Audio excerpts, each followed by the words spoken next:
السلام عليكم ورحمة الله وبركاته. أشمار كفوني دعوتو تفي كبجمتوتا إلمان أورمو هند كيسانو بغانا جراتا مسلم كريستيان جيتشا رانتنا وان باينا ما جابسيسو في وان باينا ما قدسو قبل إسني الفجرة أسمان وبلايان كي يوروني يوتيوب شانالي كان إيغا تورتان بعدين توري يوتيوب شانالي كمان وقا توكو akka diisellee waggaa tokko mungkin YouTube channel banee baatii afur garaganne haalli jireenya waan garagaraatiif rakkina biyyoota biyya keenyatii fi rakkina yookaan biyya jiraatu kana wal qabate YouTube dalaguu natti mulfaate naaf mijoonne ammas naam jeteetii miti ara dhufee jira jechuudha.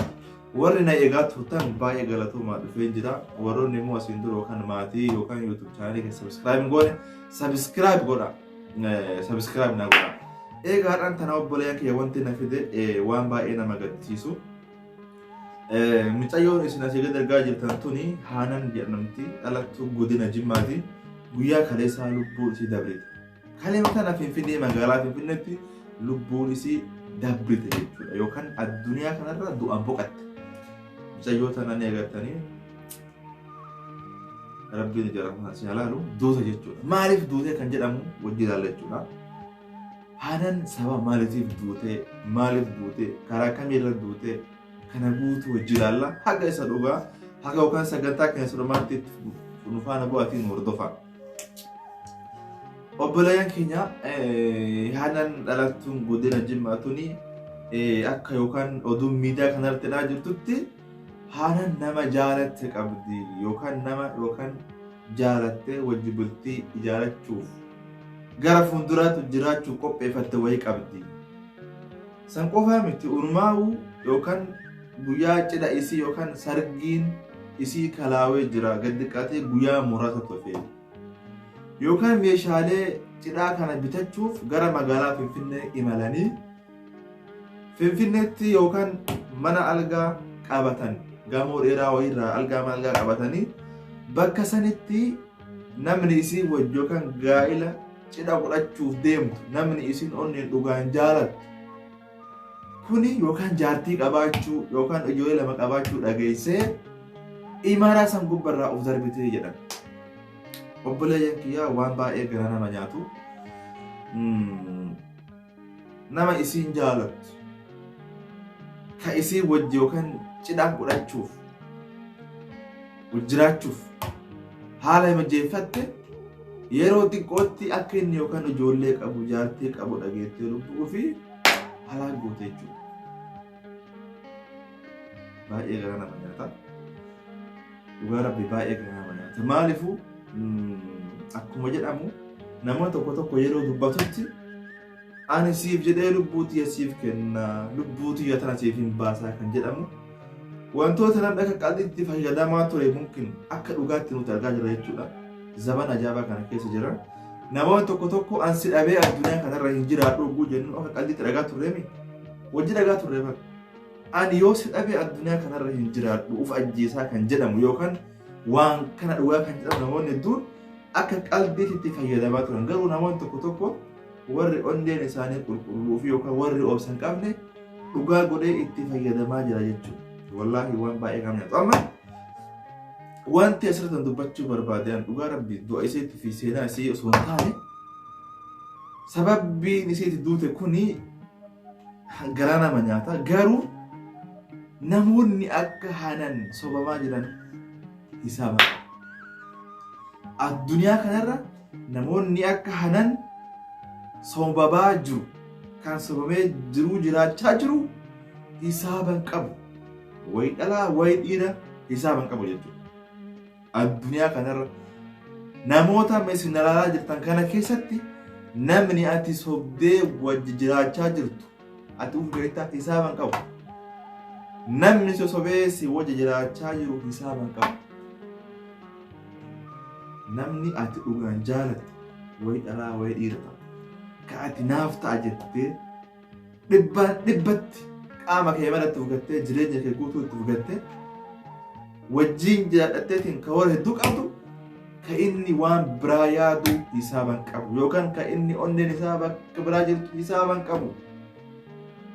Wanni dhufu marti haarawaa akka ta'u hin qabne hubadhaa. bal iftanii yaaduun dirqama. Ilmi namaa kan jijjiirame addunyaa kanarra hin jiru. Yoo si jijjiirame maal godhuu qabda? Fakkeenyaaf yoon tun du'aan boqattee jirti. Boqattee hin deebitu. Maaf duuti? Mee namoota daawwattanii kana keessa, namoota manalaa jirtan kana keessa hanan duutee jirti. Mee namni karaa sirriirra duute jaalattee eega dhabde du'uu qabdi. Nama jaalattu san eega dhabde du'uu qabdi. Warri jettamee kumantii lakkaaya. Nam tokkollee hin jiru. Nam takka hin jiru. Nama maal jedhu malee osoo ani sii ta'e fedhachiisu malee takka hin jiru. Kana jechuun jarjaruu, obsa dhabuu, waan dhufu tokko dursitee sammuu keessatti hin ta'e beekuu. Alla biyaansi kana rabbi raamsa haa godhuuf. Osoo obsa qabaatte, yoo obsa qabaatte mumkin isa argatte. Yoo lubbuudhaan jiraatte mumkin nama isa caalu argatte. Yoo lubbuun jiraatte. Lubbuun jiraachuuf hoo obsa qabaachuu. Namni obsa hin qabne addunyaa aakiraa dhabaachuun akka hin taatanaati. Biyaansi osoo lubbuun jiraatte bara. Biyaansi osoo lubbuun jiraatte. Yookaan isa argatte, yookaan kan isa argatte, yookaan lubbuun jiraatte, yookaan jireenya isa jirtu kana caalaa yookaan nama biraatti dabalamtee gammachuun jiraatti. Obboleeyyan kiyya dhugaa rabbi dubbachuuf namni yookaan nama jaalatee lubbuu ofii baasuu illee ni jira. Garuu akkaataa jira. Addunyaa kanarra parsantii 85 nama si qofa jaalatee sitti makamu qofa osoo hin taane nama jaalatee wal dhabanii gargar bayan takkii dhaltee mumkin dhaltee kan gargar bahu isaa ban qabu addunyaa kanarra jechuudha. Parsantii 100 keessaa 85 warroota akkasiiti. Dhalullee baatus nama jaalatee waliikee yookaan biraatti hirmeera. Namni kuni akkasumatti kiyya ta'a jechuun sammuu keessanii yaaduun haa ta'u garuu eega ta'e booda lubbuun balleessuun fudhatama qabu. Akka amantaa musliimaattis namni lubbuu ofiirra miidhaa geenye qixaatama. Amantaa kamittuu garuu musliima amantaa kamuu keessatti namni lubbuu ofii balleesse yookaan namni lubbuu ofii halaka godhe gaafii yaraan ba'u jechuudha. Sun qofti gahaadha isin qixaata jechuudha. Namni yoo lubbuun jiraate bara sagaagalummaa badii gargaarraa bara ni araarama garuu akka dhanitti hanantu nama ulfa baatee ofii garaa keessaa qaba. Nama ulfa baatii afurii garaa keessaa qabu jechuudha. Isin gadi har'a ulfa san qabattee duute. Namni osoo lubbuun jiraate mumkin tooybatee du'aa akkaalee jabdu beeku. Abbaan si namti tokko sotootee yoo tokko baay'ee murteessaadha. Garuu namni isiin jaalattee lubbuu ofii dabtee kun nama kana jechuudha. Namoonni isin agartan kana jechuudha. Jaalala waan ta'eef. Namoonni isin agartan kanatu iyyuu kijiba jechuudha. Kijibee yookaan lubbuu ishee alaa godhe. Maaliifuu addunyaa irratti kijibni addunyaa kanarra kijibni hedduu guutaa jira. Namni kijibdee jiru. Namni soomna addunyaa kanarra jiru. Namni soomna jiru. Garuu kijiba danda'uun ilma namaa irratti danda'u jechuun maal obsa qabaachuu. Obsa jedhee gadi fayyadamu. Mee obsa jedhu. Yoo obsa qabaatte waa hunda argatta. Jaarsallee argatta. Mallaqallee argatta. Hiriyaa gaarii argatta. Jireenya gaarii jiraatta. Dalagaa gaarii argatta. Waa hunda argatta obsa qabaatte. Yoo obsa qabaatte manuma kan keessa jiraachuu hin dandeessu. Hiriyaa gaarii argachuu hin dandeessu. Dalagaa gaarii gubbaatuu hin dandeessu. Namaa walii galuu hin dandeessu. Wama kamiin yoo obsa qabaatte ati yeroo kamuu gadi bu'aa. Amalli kee guutuutti gadi bu'aa deema jechuudha. Yoo obsa qabaatte guutamaa deemta. Waa hedduu argataa deemta jechuudha. Obsa waan qabduuf. Wama obsa qabdu qofaaf waa hedduu argata. Wallaahi billahi. Wama obsa qabdu jechaaf waa hedduu argata. Waanuma obsa hin qabneef waa hedduu dhabaa deemta jechuudha. Ilaa haga aagiraatti dhabda jechuudha.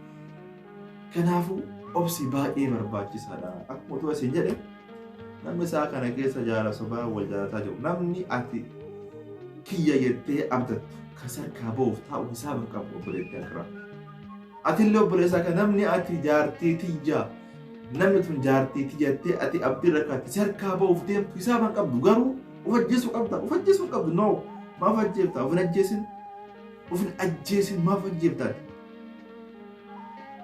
فجسون كابو ناو فجيبتا ما وفن أجيسن أبسو سبر وجهتو وانا كنا غافا دور دي أبسان كابتشو ميل أتنا يون تندوته مي نما يمرتو مسياسا فرمان تكو ممكن بياش أوفا أتشو دغتا أتشو بوته غارو إسين إن يولو بونجراته تنبرافو لنجراته نما دلو بونجراته نجراته نلو بونجراته غارو واني مرتو أوف مرتي جريني إلمنا مجاتو كوني كتين كجمتا ويوبيتا أوفا أتي سمو نغاتي جراته غوتون كجبان جراته نما غوتون كجبان جراته kanaafuu obsa qabaachuun baay'ee barbaachisaadha. Asirratti dhaamsa ni qabaadhu yoo jiraate warri wal kijibaa jirtan namni kijibaa jirtan namoonni yookaan osoo ilmaan lama qabdu yookaan jaartii qabdu namni kijibaa jirtu dura dhaabbadhu uummata akkasiin fayyadu. Yoo kan goote malee yoo dhugaa dubbatte aboo ani kun ilmoo kana qaba jaartii kana qaba jaaladhee jira mee dhuguma rabbisa himila.